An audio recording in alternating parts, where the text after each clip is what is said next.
जय हिंद। सबको फ्री पढ़ाएंगे, 2-2 लाख बचाएंगे।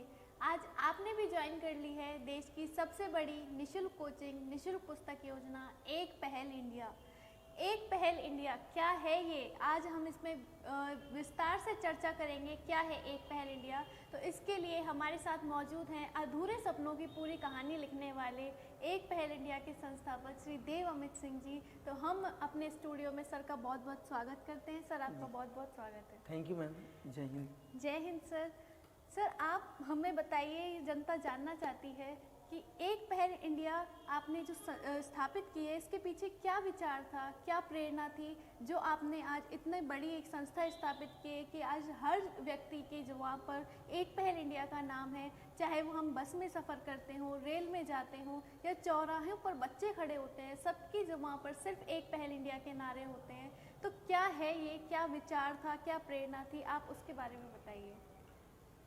बहुत बहुत धन्यवाद मैम, आभार आपका। और सभी जो मेरे देशवासी इस एपिसोड को देख रहे हैं, आप सबको भी मैं प्रणाम करता हूं। और आपने एक सवाल पूछा अभी मुझसे कि ये एक पहल इंडिया क्या है। मैं आपके एक एक सवाल का जवाब दूंगा क्योंकि मुझे पता है सब लोग जानना चाहते हैं। एक पहल इंडिया मैम एक भावना है, एक ऐसी भावना जब से शिक्षा जगत में कोचिंग इंडस्ट्री का जन्म हुआ, उसके बाद से जब ये कॉमर्शलाइजेशन हुआ, मतलब व्यावसायिक शिक्षा का रूप लेने लगे, तो एक भावना जो दब रही थी कहीं ना कहीं, जो अपने आप को कुंठित महसूस कर रही थी, एक ऐसी भावना जो कहीं बच्चे, उनके माता पिता एक सपना देखते थे और वो सपना हमेशा अधूरा ही रहता था, क्योंकि लगातार शिक्षा जगत में गुणवत्तापूर्ण शिक्षा, बेहतरीन शिक्षा, अच्छे मार्गदर्शन, अच्छे टीचर्स के नाम पर फीस लगातार बढ़ाई जा रही थी। जैसे ये एक पहल इंडिया की शुरुआत हुई तो वो सबकी भावना जो कहीं दबी हुई थी, जो देश के लिए कुछ करना चाहते थे, कल आईएएस ऑफिसर बन के इस देश की कमान संभालना चाहते थे, जो बच्चे उच्च अधिकारी बनकर के देश में अच्छी नीतियां लाना चाहते थे, उन सबकी भावना आज यहाँ आकर के जागृत हुई। जब वो भावना यहाँ पहुँच करके उन्होंने महसूस किया कि सच में हमारे अधूरे सपने जो आज तक अधूरे थे, अब वो पूरे होंगे। उन अधूरे सपनों की पूरी कहानी जो है वो एक पहल इंडिया है। इसलिए आपको वो गुबार जो फूट करके हर चौराहे, हर बस, हर रेल, हर जगह पर जो आपको दिखाई दे रहा है, वो इस भावना का एक पार्ट है मैम। तो एक पहल इंडिया एक भावना है, एक विचार है। तो हम ये कह सकते हैं कि एक पहल इंडिया एक भावना है, अधूरे सपनों की पूरी कहानी है। सर, जैसा हमने सुना है आपके बारे में कि आप पहले खुद भी इस व्यावसायिक शिक्षा के एक हिस्सा थे, पहले आपने भी कोचिंग संस्थाओं में पढ़ाया है, तो फिर आपने क्या महसूस किया? आप जो अब इस निःशुल्क शिक्षा को लेकर चल रहे हैं, तो इस निःशुल्क शिक्षा प्रणाली और सशुल्क शिक्षा प्रणाली दोनों में क्या अंतर है? मैम, आपने एक बेहतरीन सवाल किया है, मैं आपको धन्यवाद देता हूँ, क्योंकि ऐसा सवाल पूछना हर किसी के वश में नहीं है। मुझे लगता है आप एक बेहतरीन इंटरव्यू की तैयारी पहले से ही करके आई हैं। तो थैंक यू सर। निःशुल्क और सशुल्क में क्या है मैम, बहुत बड़ा एक अंतर है। जैसे हम पहले सशुल्क की बात करते हैं, सशुल्क जहाँ हम किसी चीज़ का मूल्य देते हैं। हमने मान लीजिए कोई सामान खरीदा, उसका मूल्य दे दिया, और मूल्य देने के बाद हमें ये विश्वास दिलाने की ज़रूरत नहीं है कि वो हमारे काम की चीज़ है कि नहीं। वो हमारे काम की है क्योंकि हमने उसका मूल्य दिया है। अब वो सही काम करेगी या नहीं, इस बात का पता हमें उसके उपयोग करने से चलता है। जब हम उसका उपयोग करते हैं तब जानते हैं कि यार ये तो हमारे काम की ही नहीं थी। तो सशुल्क में किसी भी कोचिंग संस्थान, किसी शिक्षण संस्थान द्वारा जब फीस लेकर के पढ़ाया जाता है, तो वहाँ हर माता पिता को, हर देश के नागरिक को, यहाँ तक कि बच्चों तक को ये विश्वास हो जाता है कि हमें बेहतरीन पढ़ाया जाएगा, क्योंकि हमसे पैसा लिया जा रहा है। और विश्वास करने के लिए, विश्वास करवाने के लिए मेहनत की बहुत आवश्यकता नहीं होती, वहां मार्केटिंग की आवश्यकता होती है। आपको जो पैसे आपसे लिए गए हैं, बड़े बड़े भवन, बढ़िया एसी रूम्स, अच्छी मैडम, डायलॉग बाजी, इसके साथ बच्चों को जो चीजें अच्छी लगें वो चीजें उपलब्ध करवा करके भी एक ऐसा माहौल तैयार किया जाता है सशुल्क में कि सब ये मान बैठे हैं कि इससे बेहतरीन विकल्प कुछ नहीं है। लेकिन जस्ट इसके विपरीत है एक पहल इंडिया, जहां निशुल्क में बड़ा चैलेंज है। वर्ष में एक बार नहीं, वर्ष के प्रत्येक दिन के प्रत्येक घंटे में आपको जो हजारों बच्चे यहाँ पढ़ने आते हैं उनको बेहतरीन पढ़ाना। अगर एक दिन भी बेहतर नहीं पढ़ाया जाए तो शायद सारे के सारे हॉल खाली हो जाए। ये कोई भी प्राइवेट कोचिंग, निजी शिक्षण संस्थान कभी नहीं कर सकता। उन्हें पता है, अगर एक दिन के लिए मैं आपको कहता हूं, वो इसलिए डेमो क्लास का पैसा लेने लगते हैं। उन्हें पता है कि कैसे बच्चे को रोकना है, या इनको हम सीधे शब्दों में कहें तो कैसे बच्चे को अपने इस पूरे एजेंडे में फंसा लेना है। तो सशुल्क और निशुल्क में यह है कि निशुल्क के लिए हर मिनट चैलेंजिंग है कि लोगों के बीच अपने आप को ये बताए कि हमसे बेहतर दुनिया में कोई नहीं। और सशुल्क में इसको कहने की कोई ज़रूरत नहीं पड़ती, कोई मेहनत ज़रूरत नहीं पड़ती। परिणाम झूठे दावे, झूठे वादों और झूठी तारीफों के भरे हुए अखबारों में जो सशुल्क दिखाते हैं वो सब एक भ्रमजाल है। निशुल्क में आपको कहीं कोई अखबार में ऐड दिखाई नहीं देता, कहीं आपको टीवी पर कोई ऐड दिखाई नहीं देता, कहीं आपको दीवारों पर पोस्टर लगे दिखाई नहीं देते। इस बात की जानकारी तो एक पहल इंडिया में पढ़ने वाले छात्र और छात्राएं, उनके माता पिता ही लोगों को बताते हैं कि निशुल्क से बेहतर कुछ नहीं है। इसलिए लोग सड़कों पे आपको एक पहल इंडिया जिंदाबाद के नारे लगाते हुए दिखाई देते होंगे। मैम सर, आजकल हमारे समाज में एक बहुत बड़ी परंपरा है, गर्व करने की परंपरा। लोग सोचते हैं जितना महंगी पढ़ाई, जितनी महंगी फीस हमारे यहाँ होगी उतनी ही बेहतर पढ़ाई होगी। तो आप जो निशुल्क इस शिक्षा को लेकर चल रहे हैं, तो आप कितना सफल हो पाए हैं लोगों को इस भ्रम को तोड़ने में? देखिए मैम, एक मैं अच्छा विचार आपको बताता हूँ कि इस दुनिया में कोई कुछ बने या ना बने, लेकिन माँ बाप जरूर बनते हैं। मैं उस भूमिका में अभी नहीं हूँ पिताजी की मैं, लेकिन एक पिताजी की जो भूमिका है उसे शायद मैं समझाने का प्रयास करूँगा, आपको समझ में आए। एक पिताजी जो हैं वो अपने बच्चों के लिए, उनके जीवन को खुद के जीवन से बेहतर बनाने के लिए दिन रात मेहनत करते हैं। 24 के 24 घंटे अपने बच्चों के लिए एक पिता जीवन जीता है। वो उनको हर वो चीज ला के देना चाहता है जिससे कभी वो बच्चे शिकायत ना करें कि हमें एक मौके की जरूरत थी, हमें कुछ संसाधनों की जरूरत थी कि हम एक बेहतरीन जीवन बना पाते।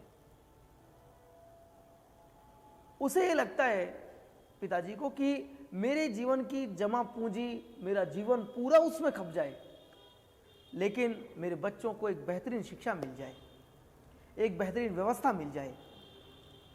अब यहां इस जरूरत को, एक पिताजी की जरूरत को लोगों ने अपने रोजगार का माध्यम बना लिया और एक पिताजी को यह प्राउड फील करवा दिया कि तुम्हारी मेहनत से जो तुम पैसे ला करके हमें दिए, उस पैसे से हम आपके बच्चों को बहुत बेहतरीन भविष्य देंगे। तब उसे वो गर्व होता है जब वो अपने गांव से निकल करके जयपुर या दिल्ली जैसे महानगर में आता है, बहुत बड़ी बिल्डिंग में जाकर के जो प्रवेश करता है, उसका स्वागत करने के लिए दरबान कोचिंग में खड़े मिलते हैं। जब जाकर के एक बहुत अच्छी एक मैम उसकी काउंसलिंग करती है, बहुत मीठी आवाज में जब वो बोलती है, और एक बहुत मोटे पेट का एक टीचर वहां आकर के उन्हें सपने दिखाता है कि आप चिंता मत करिए, हमने सैकड़ों बच्चों को यहाँ से टॉपर निकाला है, आपके बच्चे को भी हम टॉपर बना के छोड़ेंगे, टॉपर बना के रहेंगे, तब उसके पिताजी को बड़ा गर्व होता है कि मैं मेहनत करके आऊं, पैसा लाऊं और इन कोचिंग संस्थाओं को दे दूं। शायद ये मेहनत का जो पैसा है ये उसको लगता है कि पिताजी को ये जीवन को सफल बनाने का शॉर्टकट है। जो कोचिंग इंडस्ट्री है उसे लगता है कि ये एक शॉर्टकट हो सकता है कि मेरे बच्चों के जीवन को सफल बना देगा। तब जब वो फीस जमा करा करके, मोटी फीस दे करके बड़ी बड़ी कोचिंग संस्थाओं में, बड़े महानगरों में बच्चों को छोड़ के आता है तो वो गर्व करता है एक पिता होने पर कि मैंने अपने बच्चों के लिए किया। ये गर्व की परंपरा अब हर व्यक्ति के दिल में, हर व्यक्ति के जहन में, हर व्यक्ति के प्रत्येक पल में घर कर गई है। आपने ठीक कहा कि इसे तोड़ना मेरे लिए मुश्किल है, लेकिन जिस रफ्तार से हम आगे बढ़ रहे हैं, आपको याद हो तो जब मैंने शुरुआत की थी 2018 में तब 600 बच्चे पढ़ते थे, लेकिन 2024 अभी 23 जब पिछले साल जब हम थे तब लगभग ऑफलाइन बच्चे मेरे पास 5000 बच्चे पढ़ रहे थे। अभी ये संख्या 5000 से दहाई के आंकड़े में जा रही है। लगभग हम, मुझे विश्वास है कि हम 50,000 से अधिक ऑफलाइन बच्चे अभी पढ़ाएंगे और लाखों की तादाद में ऑनलाइन की ओर हम बढ़ रहे हैं।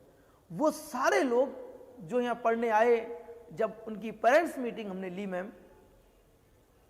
तो ये उनके पेरेंट्स ने भी फील किया कि सच में फ्री से बेहतर, निःशुल्क शिक्षा के बेहतर कोई गुणवत्तापूर्ण शिक्षा का माध्यम नहीं हो सकता। तो अब हम उस गर्व की परंपरा को तोड़ने में कामयाब हो रहे हैं और बहुत कुछ तोड़ करके बच्चे भी खुद आज एक पहल इंडिया में वॉलंटियर्स बन करके गांव-गांव एडमिशन कैंप चला रहे हैं, डोनेशन कैंप चला रहे हैं, लोगों को जागरूकता अभियान चला रहे हैं, अलग अलग कार्यक्रम करके एक पहल इंडिया को घर घर तक पहुंचाने का काम कर रहे हैं। मैं उन सभी माता पिताओं को धन्यवाद देता हूं जिन्होंने इस एक पहल इंडिया पर विश्वास करके अपने कल के भविष्य को हमारे हाथ में दिया। मैं विश्वास दिलाता हूं कि आपके सपनों को, आपके अधूरे सपनों को बहुत जल्द पूरे करके दिखाऊंगा। सर, अभी आपने बताया कि आप 50,000 बच्चों को अभी भी लाभान्वित करने वाले हैं ऑफलाइन कक्षाओं में, तो आप कैसे सुनिश्चित करते हैं पढ़ाई की गुणवत्ता को? बच्चे कैसे गुणवत्तापूर्ण शिक्षा प्राप्त करते हैं और कैसे उनमें इतना अनुशासन हाँ, झलकता ये है? आपने एक अच्छा सवाल पूछ लिया कि हम कैसे सुनिश्चित करें कि ये गुणवत्तापूर्ण शिक्षा मिल रही है कि नहीं।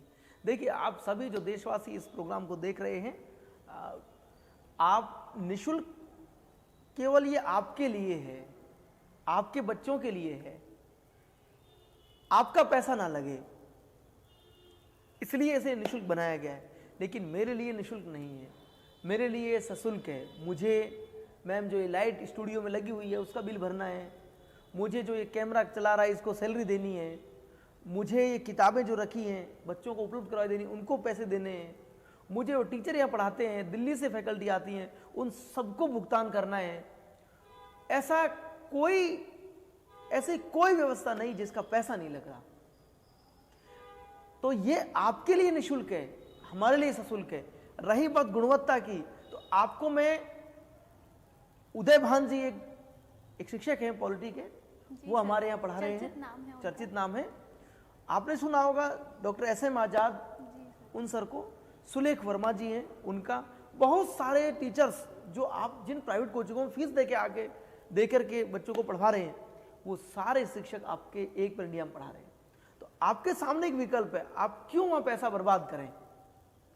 आप अपने बच्चों को सीधे एक पहल इंडिया गोद दे दें, 2 साल 3 साल जब तक वो तैयारी करे तब तक वो हमारा है।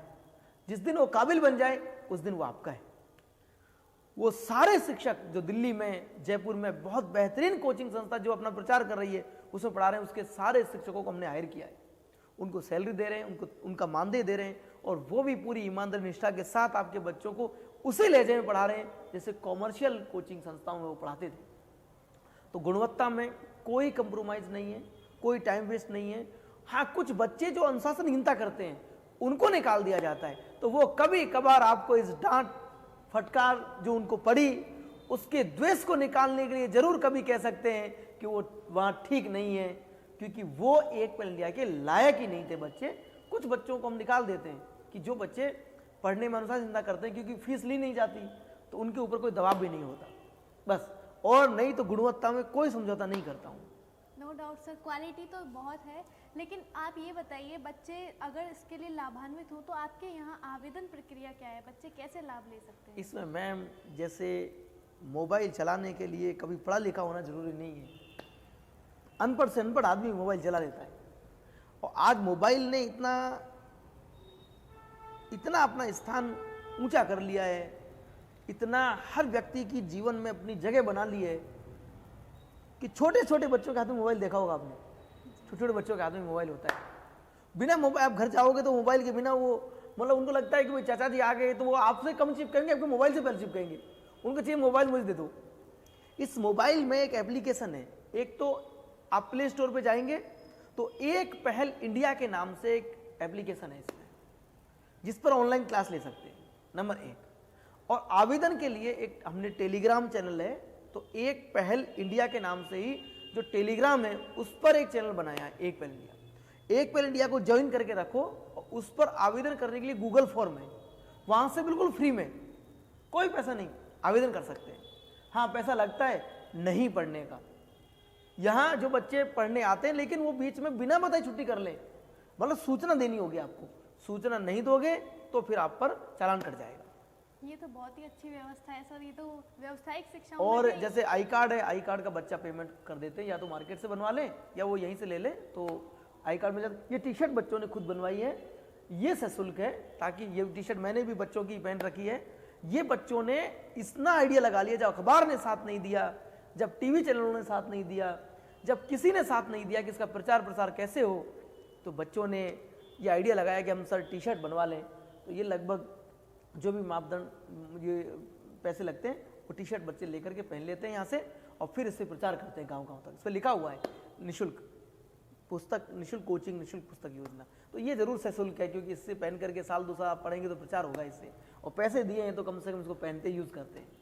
जी मैम। सर ये आपका जो प्रोग्राम है ये सिर्फ ऑफलाइन ही अवेलेबल है, ऑफलाइन या ऑनलाइन दोनों तरह से? मैम दोनों तरफ से, बच्चे की इच्छा पर डिपेंड है कि वो ऑफलाइन पढ़ना चाहता है या ऑनलाइन। ऑफलाइन में भी देखिए धरती ये पूरी हमारी माँ है, जहाँ तक आपको दिखाई दे ये पूरी धरती हमारी माँ है। मैंने बच्चों को वादा किया है, देशवासियों को वादा किया, जहाँ तक धरती दिखाई देगी वहाँ तक फ्री पढ़ाऊँगा। ऑफलाइन के लिए भी सब बच्चे आ सकते हैं, और ऑनलाइन में जो बच्चे नहीं आ सकते हैं वो एक पहल इंडिया जो राजस्थान सरकार के साथ हमारा अनुबंध है, तो सरकारी स्कूल कॉलेज में जाकर भी ऑनलाइन क्लास ले सकते हैं। उसके सरकारी आदेश राजस्थान सरकार जो इतना बेहतरीन काम कर रही है उसने पहले ही आदेश जारी कर दिए हैं। अगर वहाँ स्कूल कॉलेज में कक्षाएं नहीं मिल रही हैं तो आप आदेश की प्रति मुझसे प्राप्त कर सकते हैं या टेलीग्राम चैनल से प्राप्त कर सकते हैं, और सरकारी स्कूल के प्रिंसिपल्स, कॉलेज के प्रिंसिपल्स को जाके ये आगाह करें कि हमारे यहाँ ये कक्षाएं क्यों नहीं चल रही हैं। सरकार की इसमें कोई दोष नहीं है, सरकार बेहतरीन काम कर रही है और एक पहल इंडिया को गांव-गांव तक पहुंचाने में हमारी मदद कर रही है। जी सर। सर हमने ये भी जानकारी मिली है कि आप निःशुल्क कोचिंग के साथ साथ बच्चों को निःशुल्क पुस्तकें भी प्रदान करते हैं, तो इसके लिए बच्चों की चयन प्रक्रिया क्या है, इसके बारे में बताइए। मैम ऑनलाइन जब आवेदन बच्चा कर लेता है तो हर एक को ही अच्छा लगता है कि मैं निःशुल्क पढ़ूंगा और निःशुल्क किताबें मिलेंगी। हाँ किताबों में कुछ मापदंड हमने रख दिए हैं कि जैसे बच्चे की 100% उपस्थिति आवश्यक है। अगर वो छुट्टी करता है तो उस छुट्टी को भी उपस्थिति में कब कन्वर्ट माना जाएगा, जब उसने सूचना दी है। अगर आपने सूचना दे रखी है तो अनुपस्थिति नहीं है हमारे यहाँ, उपस्थित हो आप, क्यों आपने अपने आप को ये प्रस्तुत किया कि आपने सूचना दे दी हमें। नंबर 1 100% उपस्थिति हो। 2 हर शनिवार को टेस्ट लगता है, उस परख परीक्षा में आपका अगर आप 80% नंबर ले आते हैं किसी भी परीक्षा में, उसमें फिर आपको पुस्तकें मिलती हैं शनिवार के दिन। तीसरा अगर आपसे वो भी नहीं हो रहा तो आप कम से कम अपने गांव में एक नुक्कड़ नाटक प्रोग्राम जो हमारी टीम है उसके माध्यम से जागरूकता कैंप लगवाने हमारी मदद कर दीजिए। आप हमें अपने गांव बुला लीजिए और गांव वालों को इकट्ठा करके इस योजना के बारे में बताने के लिए हमें एक बार आप मौका देंगे तो आपको निःशुल्क पुस्तकें भी हम देंगे। चौथा ये है कि आप ये भी नहीं कर सकते तो कम से कम एक एक छात्र 50-50 बच्चों को ये बताए कि सबको फ्री पढ़ाएंगे, 2-2 लाख बचाएंगे। एडमिशन करवाए, दाखिला करवाए, लोगों ये कहे एक पहल इंडिया में आकर के कि मैंने 50 लोगों की मदद की है सर आपके मिशन को कामयाब करने में, तो उसको फिर पुस्तकें हम फ्री दे रहे हैं। ये मापदंड है। जी सर, अभी हमने कोचिंग के बारे में बात की, तो अभी हमें कोचिंग से ये भी पता चला कि आप एक नई सीरीज़ की शुरुआत कर रहे हैं। सीरीज़ है खुद को जाने। सर, इसके बारे में कुछ बताइए, क्या सीरीज़ है? जी मैम, ये खुद को जाने जो सीरीज है, आपने देखा कि कॉमर्शलाइजेशन में एक 12वीं पास करने के बाद बच्चे के सामने कई सारे रास्ते खुलते हैं, जहां हर कोचिंग इंस्टीट्यूट, हर एक व्यावसायिक संस्थान आपको अपने अपने ऑफर दिखाएगा। पर पहले आपको खुद को जानना जरूरी है ना भाई। आप क्या करना चाहते हैं, क्या करना चाहिए, क्या सही है, क्या गलत है, ये सब चीज़ें आपको जानना चाहिए। आप जिसकी तैयारी कर रहे हैं उसकी रणनीति क्या होनी चाहिए, उसके पिछले बार के कट ऑफ मार्क्स क्या रहे, उसके क्वेश्चंस क्या रहे, उनका लेवल क्या रहा, आपके लिए ये रास्ता कैसे आसान होगा, आप कैसे उस सफ़र को पूरा करेंगे। कहीं आप कल असफल हुए तो कहीं असफलता का ठीक रहा, माँ बाप पे तो नहीं फोड़ देंगे, क्योंकि उनको ज़बरदस्ती भेज दिया गया है कोचिंग करने। कोई बच्चे आरएएस नहीं बनना चाहते, फिर भी उनको आरएएस की तैयारी कराई जा रही है। जो आईएएस नहीं बनना चाहते, आईएएस की तैयारी कराई जा रही है। भी है खुद को जाने में पहले वो बच्चे खुद को ये जान ले कि वो करना क्या चाहता है, उसको हम एक सही रास्ता दिखाएं। उसको जो ज़रूरत है उन सब सपनों, सारे के सारे प्रश्नों के जवाब हम देंगे। और दूसरा, खुद को जाने में पिछले 29 वर्षों में जो यूपीएससी ने अब तक एग्जाम ले लिए, उन सब को पूरे तथ्यों के साथ प्रश्नों को हल करवाएंगे। केवल यूपीएससी में ही नहीं, आप चाहे किसी भी प्रतियोगी परीक्षा की तैयारी कर रहे हैं, उन सभी प्रतियोगी परीक्षाओं के अब तक जितने भी एग्जाम हो गए, उन सबको आपके साथ मिलके, आप जो भी कोचिंग संस्थान पढ़ रहे हो, जरूरी नहीं हमारे यहाँ किसी में भी पढ़ रहे हो, आपकी तैयारी को मजबूती देने के लिए ये खुद को जाने, ये हमने श्रृंखला, ये सीरीज, ये एपिसोड तैयार किया है। अगर आप इससे जुड़े रहे तो भी आप ये निश्चित मानिए मैम कि 100% ये संभावना है कि सफलता जब मिलेगी तो सबसे ज़्यादा मात्रा में एक पहल इंडिया के प्रतियोगी छात्रों को ही मिलेगी, और लोग पीछे रहेंगे, मेरा दावा है। एक पहल इंडिया के हर प्रोग्राम से जुड़ के आप अगर अध्ययन करते रहे तो। सर, इसमें यूपीएससी के साथ साथ और कौन कौन सी प्रतियोगी परीक्षाओं की तैयारी कराते हैं आप? ये आपने अच्छा सवाल पूछा। इसमें क्योंकि अभी तक सब लोग ये जान गए हैं कि सबको फ्री पढ़ाएंगे, 2-2 लाख बचाएंगे, तो 2 लाख से आइडिया लगा लेता है आदमी, ये शायद ये कोई बड़ी कोचिंग करने का मौका इसमें मिलता होगा। तो केवल बड़ी नहीं, जैसे आईएएस यूपीएससी का जो एग्ज़ाम लेती है, या फिर सिविल सर्वेंट में आरएएस का, या स्टेट पीसीएस एग्ज़ाम किसी भी राज्य में हो उनके, या आईआईटी नीट, ये बड़ी प्रतियोगी परीक्षाएं जिनमें बहुत मोटी फीस ली जाती है। इसके बाद हम नीचे आते हैं तो school lecturer, first grade, second grade, college lecturer, net, या फिर आप छोटी भर्ती में आएंगे तो राजस्थान पुलिस, पटवार, एसएससी में आएंगे तो बैंकिंग, रेलवे, इधर एसएससी की तरफ है ना, और शिक्षक भर्ती, और आप कई बार देखेंगे सीईटी एग्जाम एक राजस्थान में लगता है वो। तो छोटी से लेकर के बड़ी प्रतियोगी परीक्षाओं की टीम हमने तैयार की है। यूपीएससी के टीचर्स अलग, आरपीएससी कैटेगरी में अलग, एसएससी कैटेगरी में अलग, सीईटी में अलग, सभी के पैनल बना करके हम काम कर रहे हैं, और सभी टीचर अपनी अपनी जिम्मेदारियों से उनको पढ़ाने का काम कर रहे हैं। तो एक सीईटी से लेकर के यूपीएससी तक बच्चे निःशुल्क पढ़ सकते हैं, निःशुल्क पुस्तकें प्राप्त कर सकते हैं। दूसरा एक बेहतरीन संदेश कि आप सब बच्चे जब प्राइवेट कोचिंग में पढ़ते हैं, एक बार पढ़ने के बाद फेल हो गए तो दोबारा फीस देनी पड़ती है, लेकिन आपको यहाँ फीस नहीं देनी है, आपको एप्लीकेशन लिख के देनी है कि मैं दोबारा चाहता हूँ कि मुझे एक मौका और एक पहल इंडिया उपलब्ध करवाए, मैं दोबारा मैं कर दिखाऊंगा। तो आपको दोबारा तीसरी बार, चौथी बार भी एक पहल इंडिया आपके लिए हमेशा खुला रहेगा। कभी आपसे कोई पैसे की डिमांड हम नहीं करते हैं। ये तो बच्चों के लिए बहुत ही बड़ा अवसर है, देशवासियों के लिए वो अपने आप को लाभान्वित कर सकते हैं और अपने अधूरे सपनों को पूरा कर सकते हैं। तो इंटरव्यू के अंतिम कड़ी में सर, आप कुछ संदेश देना चाहते हो माता पिता को या बच्चों को, तो आप कह सकते हैं खुले मन से। मेरे प्यारे देशवासियों, मैं एक ही बात कहना चाहूँगा, ये आपके जो सपने हैं ना, हर घर में आप जिन सपनों को लेकर के सोच करके दिन रात परेशान रहते हैं, आपके हर सपने में, आपकी हर मुसीबत में, शिक्षा जगत में मैं आपके साथ खड़ा हूँ। बस एक बार आप विश्वास कीजिए, एक बार ये कोशिश कीजिए कि आपके बच्चों को आप एक पहल इंडिया की चौखट तक एक बार छोड़ के जाइए, और जब एक बार आपने हमें दिया तो मेरा विश्वास है कि मैं उन्हें बेहतर से बेहतर इंसान बनाने के लिए जी जान लगाऊंगा। कभी भी व्यवसायीकरण जो शिक्षा का हो रहा है, मैं उसका समर्थन नहीं करता हूं। आपकी जेब नहीं कटने दूंगा। आपके बच्चों की जो प्रोग्रेस रिपोर्ट है, वो जो सच है उस पे काम करेंगे, आपको सही सूचनाओं से अवगत करवाएंगे। और एक बच्चे के जीवन में केवल पढ़ाई लिखाई की ही जरूरी नहीं है, उसके वास्तविक जीवन में जो अन्य मूल्यों की आवश्यकता है उसका निर्माण भी एक पहल इंडिया करती है। आप एक बार अपने नौनिहालों को एक पहल इंडिया को ज्वाइन करवा करके देखिए तो सही। अगर वो बेहतरीन इंसान ना बन जाए तो फिर मुझे कहना। जय हिंद। थैंक यू सर, आपने इतना समय दिया, अपना इतना कीमती समय हमारे लिए निकाला। और जनता मैम, को मैं संबोधित आपको दिया किया। नहीं है, मेरा पूरा समय आपका ही है। जी सर, थैंक ये यू पूरे सर। देश का है, हमारे बच्चों का है। बच्चों से, देश से बढ़ के हमारे लिए कुछ नहीं है। अंतिम लाइन में मैं बोलना चाहता हूँ, बीच में मैंने आपकी बात काट दी, मैं माफ़ी चाहता हूँ। जो देश को चाहते हैं वो अपने लिए कुछ नहीं चाहते हैं। जी सर, जय हिंद सर। सबको फ्री पढ़ाएंगे, दो दो लाख लाख बचाएंगे। आप भी सभी को बताइए और सभी को इसका लाभ प्राप्त करवाइए। कोचिंग का एक बहुत बड़ा अवसर है। आप इससे यहाँ कोचिंग तो करेंगे ही, अपना जीवन तो सुधारेंगे, एक अच्छा इंसान बनने का मौका आपको मिलेगा। यहाँ राष्ट्र भावना से आप ओतप्रोत हो जाएंगे। आप इसे ज़रूर ज्वाइन कीजिए। जय हिंद, जय भारत। धन्यवाद।